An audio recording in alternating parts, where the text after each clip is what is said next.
What's up, everybody? You're listening to the Hustle and Flowchart podcast with your boys, Matt Wolf and Joe Fear. Lifestyle investing is living life on your terms. So it's investing in a way that provides an income based on assets that you own or based on unique investments so that you don't have to work, you get to work. You have the privilege or the opportunity of working. You don't have to wear the golden handcuffs that tie you to a job or to the security of knowing where your income is going to come from, or the ego that maybe you have established, or the lifestyle that you've established, or the identity in your business that you've established.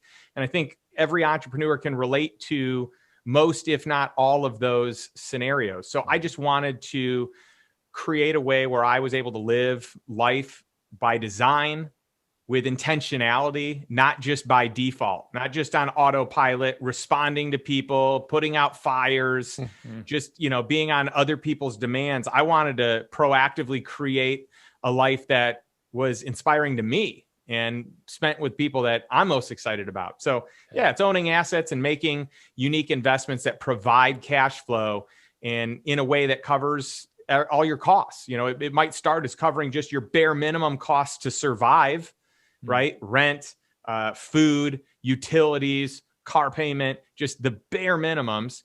And then eventually you graduate to what it costs you to live your life. And then the next stage can be the ideal life that you want to have. What's the life that you would be inspired to live? And I like to break it down on a monthly basis so you can see the way that it cash flows rather than thinking about it on an annual basis, which just isn't as practical, in my opinion. Right.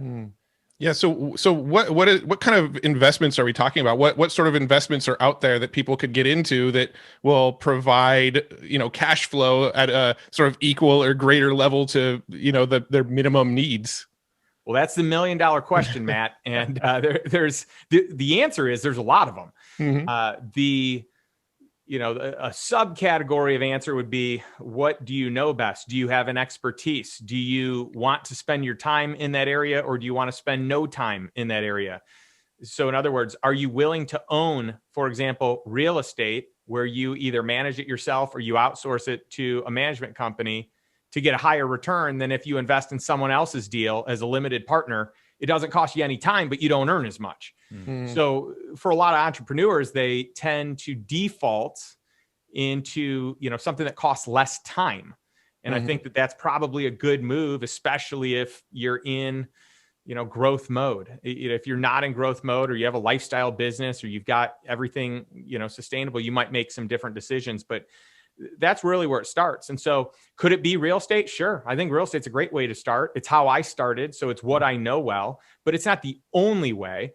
But it most certainly is a great way. And there are more millionaires made through real estate than anything else. Yeah. So I think to start in something that is a cash flowing investment like real estate rentals is powerful. You could do it in warehouse and distribution centers. You could do it in mobile home parks like I did to start. You could do it in single family homes. You could do it in self-storage. I mean, there's just a lot of different, you could do it in apartments, lots of ways that you can do it.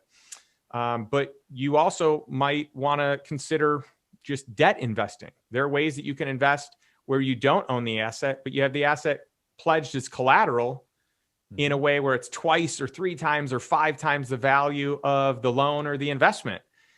And now you're in a situation where you get a good interest rate, you have cash flow, and if they default, then you take that asset, which is a better deal than if they had just honored the agreement. So I always tell people when you get in the world of debt investing or hard money lending or anything like that, it's good to have the proper protections in place. And your second best scenario should be that they honor the contract.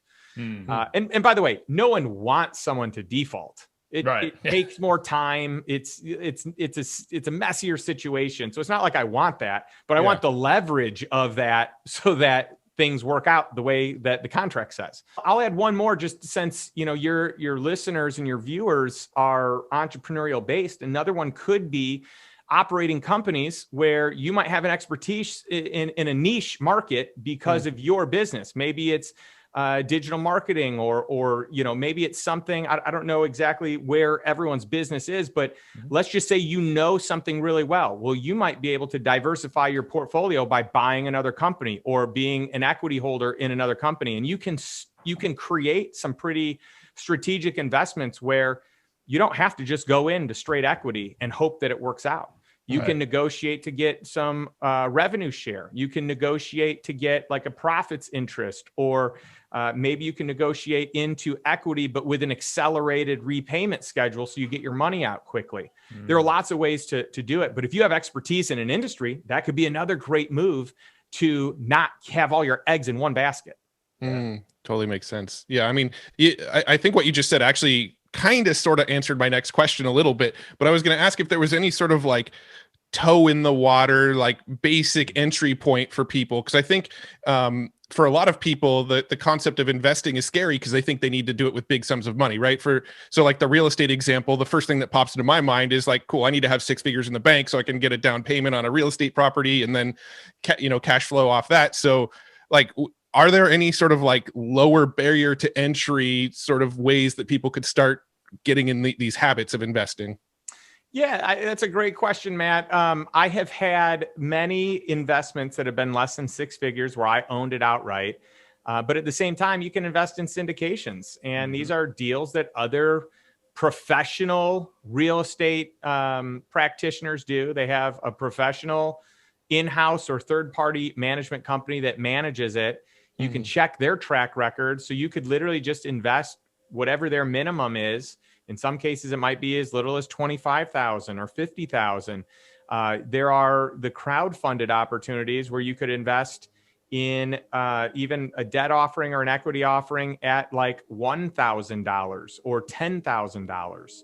So there are a lot of different options that exist. It's not as kind of big and scary as you might think, or as much as, I mean, could you find a deal that costs $100,000? Sure. But there are plenty of them out there that don't cost that.